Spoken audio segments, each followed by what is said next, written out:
नमस्कार दोस्तों, मेरा नाम है विदेश कुमार और स्वागत है आप सभी का आंगन एकेडमी में। तो दोस्तों आज और एक नया वीडियो लेकर आया हूं जिसमें हम विराम चिन्हों का पार्ट 2 कंप्लीट करेंगे। इसमें उन सभी विराम चिन्हों के बारे में हम बात करेंगे जो उस दिन के वीडियो में रह गए थे। तो सबसे पहले हम बात करेंगे कोष्ठक के बारे में यानी ब्रैकेट्स के बारे में।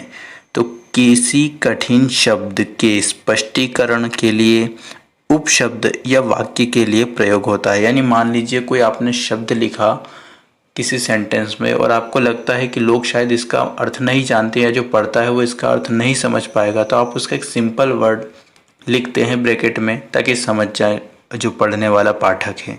तो वहाँ इसका प्रयोग होता है। जैसे मान लीजिए नीचे एक सेंटेंस लिखा है, चंद्रमौली बड़े भोले हैं। तो हो सकता है बहुत सारे लोग समझ ना पाए चंद्रमौली कौन, तो हमने ब्रैकेट में लिख दिया शिव, तो लोग पढ़ने वाले समझ जाए कि शिव बड़े भोले हैं, ये कहा गया है। नीचे मान लीजिए लिखा गया है तुम बड़े शठ हो। अब कोई अर्थ ना जाने शठ मतलब क्या, तो समझ जाए, हो सकता है वो समझ जाए अरे वाह मेरी तारीफ कर दी। पर अगर हम ब्रैकेट में लिख देते हैं शठ का अर्थ कि तुम बड़े दुष्ट हो, तो वो क्या करेगा, समझ जाएगा कि कहा क्या गया है। ठीक है, तो ब्रैकेट्स इसके लिए काम आते हैं। इसमें कई बार वाक्यों को भी लिखने के काम आते हैं। अब हम बात करते हैं, थोड़ी सा मैं आपको नॉलेज दे दूं। आपको वैसे पता है कि जो ब्रैकेट्स होते हैं वो 3 तरह के होते हैं। एक होता है छोटा कोष्ठक, एक होता है मझला कोष्ठक और एक होता है बड़ा कोष्ठक। लेकिन हिंदी की अगर बात करें तो हिंदी में केवल छोटा कोष्ठक ही यूज़ होता है, बाकी ये दोनों जो है ये गणित में यूज़ होते हैं। ठीक है, चलिए आगे हम बात करते हैं हंस पद यानी त्रुटि बोधक चिन्ह के बारे में। ठीक है, इसे कैरेट भी कहा जाता है। छूटे हुए शब्दों को लिखने के लिए प्रयोग किया जाता है। अब छूटे हुए शब्द कैसे, देखिए फ्रेंड्स, कई बार क्या होता है कि मान लीजिए हम बहुत बड़ा कोई उत्तर लिखते हैं या निबंध लिखते हैं या कोई लेख लिखते हैं, तो जब हम उसे पूरा लिख देते हैं और उसके बाद जब उसे पढ़ते हैं तो हमें पता चलता है कि बहुत सारे ऐसे वर्ड हैं जो हम लिखना भूल गए या हमने लिखे ही नहीं है। हम जब लिख रहे थे तो मन में उन शब्दों को बोला है हमने, लेकिन जब लिख रहे थे तो हमारा जो हाथ है वो हमारे दिमाग से तेज भाग रहा था, तो उन शब्दों को लिखना हम भूल गए। तब हम क्या करते हैं, बहुत सारे बच्चे काटा पीटी कर देते हैं, तो ये गलत बात है, उससे जो अच्छा इंप्रेशन नहीं जाता। इस वजह से एक ये जो चिन्ह है ये काफ़ी आपकी सहायता करता है। ये हंसपद चिन्ह है। ये कैसे यूज़ होता है, जैसे मान लीजिए मुझे लिखना है कि तुम मेरी माँ को नहीं जानती हो, लेकिन मैंने लिख क्या दिया है कि तुम मेरी को नहीं जानती हो। तब किसको नहीं जानती हो, अब माँ लिखना भूल गए, तो हम क्या करेंगे, इन शब्दों के बीच में नहीं उसके नीचे ऐसे एक हंसपद चिन्ह लगा देंगे और ऊपर माँ लिख देंगे, ताकि जब भी कोई सेंटेंस को पढ़ेगा और इस हंसपद चिन्ह को देखेगा तो उसे एक इंस्ट्रक्शन मिल जाएगा कि हाँ ऊपर देखो, ऊपर भी कुछ है, तो वहाँ जाके वो देख लेगा कि यहाँ माँ लिखा है, तो हम वो पूरा सेंटेंस पढ़ लेगा कि तुम मेरी माँ को नहीं जानती हो। ठीक है, अगला एक और सेंटेंस लिखा है, वह एक औरत है। अब मेरे दिमाग में आया कि नहीं मुझे कुछ और लिखना चाहिए, तो वहाँ पर मैंने हंसपद चिन्ह लगा के ऊपर लिख दिया पागल, वह एक पागल औरत है। ठीक है, इस तरह से हम इस हंसपद चिन्ह का प्रयोग कर सकते हैं। इसे त्रुटि बोधक चिन्ह भी कहते हैं। चलिए नंबर 3 पर हम बात करते हैं रेखांकन चिन्ह के बारे में यानी अंडरलाइन के बारे में। जानते हैं आप भी वैसे इसको, किसी अति महत्वपूर्ण बात को रेखांकित करने के लिए प्रयोग होता है। किसी महत्वपूर्ण बात को, यानी आपने बहुत बड़ा एक आर्टिकल लिखा है, उसमें एक ऐसी बात है जो आप चाहते हैं कि लोग उस पर ज़्यादा फोकस करें, उस पर ज़्यादा ध्यान दें या सबसे पहले उसी पर ध्यान दें, तो उसको आप अंडरलाइन कर सकते हो। जैसे नीचे एक आर्टिकल लिखा है, भारत एक विशाल देश है, इसका इतिहास प्राचीन है, यह एक लोकतंत्रात्मक देश है और देवीय भूमि है। आपको लगता है कि नहीं लोकतंत्रात्मक जो बात की गई है इसको सब लोगों को ज़्यादा ध्यान देना चाहिए इस पर, ये बात ज़्यादा इंपॉर्टेंट है, तो उसको आप अंडरलाइन कर दीजिए। और इस तरह से हम अंडरलाइन करते हैं तो ये भी एक विराम चिन्ह है। ठीक है, विराम चिन्ह यानी विराम चिन्ह मतलब यही नहीं कि बस रुकने वाले चिन्ह, हर तरह के भाषाई चिन्ह उसमें आते हैं। चलिए आगे हम बात करते हैं लाघव चिन्ह के बारे में। जी हाँ, आगे हम किसके बारे में बात करेंगे, लाघव चिन्ह के बारे में। लाघव का मतलब होता है छोटा होना या छोटा कर देना। ठीक है, ये गौरव का उल्टा होता है। गौरव का अपोजिट वर्ड क्या होता है, लाघव। अगर आपने अभी तक हमारी विलोम शब्दों वाली वीडियो नहीं देखी तो आप ऊपर आई बटन पर लिंक दे रखी है, आप वहाँ जाके इस वीडियो को देख सकते हैं। बात करते हैं लाघव चिन्ह यानी साइन ऑफ एब्रीविएशन के बारे में। आपने जैसे कई बार वर्ड सुना होगा, जैसे CID का फुल फॉर्म क्या है, ठीक है, तो क्रिमिनल इन्वेस्टिगेशन डिपार्टमेंट।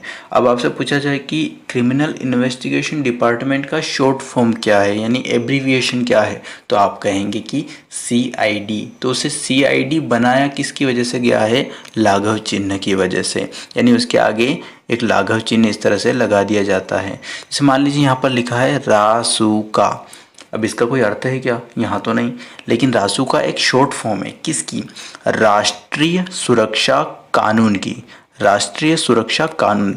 तो अब राष्ट्रीय में से रा निकाल लिया, सुरक्षा में से सू निकाल लिया, सिर्फ सू निकाला है ना, कुछ और मत समझ जाना, और कानून में से का निकाल लिया, तो ये क्या बन गया, रासुका।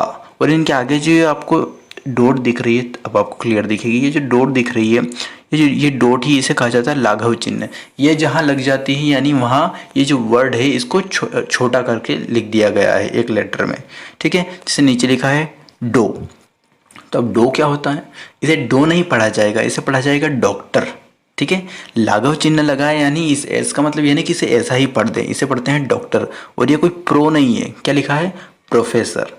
प्रोफेसर मैं जब पढ़ता था तो मेरे साथ जो कई सारे स्टूडेंट थे, जब एग्ज़ाम बुक में आता था तो वो यही पढ़ देते हैं प्रो एडम स्मिथ। अब प्रो एडम स्मिथ नहीं होता है, प्रोफेसर एडम स्मिथ होता है, यानी पढ़ा उसे पूरा जाता है, ठीक है। जैसे रासुका ये पढ़ने में ठीक लग रहा है तो इसे बोल दिया हमने रासुका यानी राष्ट्रीय सुरक्षा कानून, लेकिन यहाँ इसे प्रो एडम स्मिथ नहीं, प्रोफेसर एडम स्मिथ या डो नहीं, डॉक्टर पढ़ते हैं, तो ये होता है लाघव चिन्ह, साइन ऑफ एब्रीविएशन।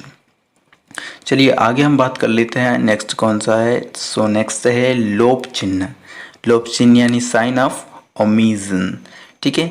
जब वाक्य में कुछ अंश छोड़ा जाता है तब यह प्रयोग होता है, यानी कुछ अंश कैसे छोड़ा जाता है, जैसे नीचे एक सेंटेंस लिखा है, पढ़ के बताऊंगा कि किस तरह से जब हम कुछ बोलते हैं तो वहाँ रुकते हैं ना थोड़ी देर के लिए, यानी किसी कोई बीच में अगर बोलने लगता है तो वहाँ हम रुक जाते हैं, तो वहाँ हमारी बात का लोप हो जाता है, यानी थोड़ी सी वो कट जाती है या मिट जाती है, तो वहाँ ये यूज़ होता है। कई बार आपने एकांकी नाटक पढ़े होंगे तो डायलॉग के बीच में ये बहुत यूज़ होता है, जैसे मेरा नाम राघव है, मैं एक वकील हूँ, इस तरह से ये यूज़ होता है, ठीक है। आप इसे समाप्ति सूचक चिन्ह में समझ लेना, वो अलग होता है, ठीक है। ये कौन सा है, लोप चिन्ह है। तो एंड में मैंने कुछ और 3 और ऐसे विराम चिन्ह शामिल किए हैं जो इतने इम्पोर्टेंट नहीं है, लेकिन चूंकि अब ये भी इस श्रेणी में आते हैं तो इसलिए इनको मैंने शामिल किया है। तो चलिए इनके बारे में बात कर लेते हैं। एक होता है अपूर्ण विराम, ठीक है, बहुत कम यूज़ होता है और एग्ज़ाम में तो rare of the rarest condition में ही इसके बारे में पूछा जाता है। ये होता है इस तरह से, ये भी आपको ज़्यादातर इन कहानियों में, एकांकियों में किसी, और खासकर ये जो हम पॉइंट्स बनाकर लिखते हैं वहाँ इसका खास यूज़ होता है, जो कॉलन होता है, ठीक है, अपूर्ण विराम। और एक और है तिर्यक रेखा, इसके बारे में तो आप जानते ही हैं, ओब्लिक या श्लेष के बारे में। तो इस तिर्यक का मतलब क्या होता है, इस तिर्यक रेखा का मतलब होता है या तो आप ये प्रदर्शित करती है कि या फिर अथवा, ठीक है। अगर मैं ऐसा लिखता हूँ राम स्लेश श्याम, तो इसका मतलब क्या हुआ, राम या फिर श्याम, यानी दोनों में से कोई एक। तो ये तिर्यक रेखा इसी काम आती है जो ओब्लिक होता है, राम स्लेश श्याम या राम ओब्लिक श्याम, यानी राम या तो राम या फिर श्याम, ठीक है।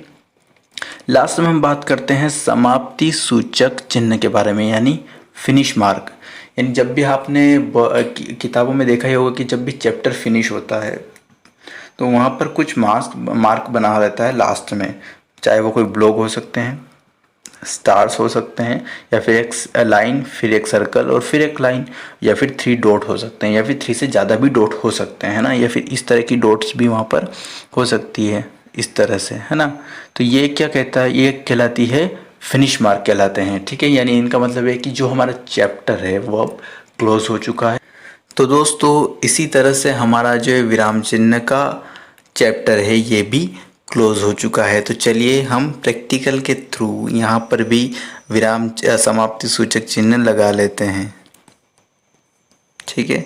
तो हमारा ये वाला चैप्टर भी जो है विराम चिन्ह वाला ये क्लोज हो चुका है। सो फ्रेंड्स, अगर आपको हमारा ये वीडियो अच्छा लगा है तो प्लीज़ इस वीडियो को लाइक करें, और यदि सब्सक्राइब बटन के साथ अभी तक कोई हरकत नहीं की है तो प्लीज़ सब्सक्राइब करो, और विद्या के मंदिर में पधारे हो तो घंटी का बजाना अनिवार्य है। मैं काम के वीडियोस लाता रहूँगा। Thank you very much.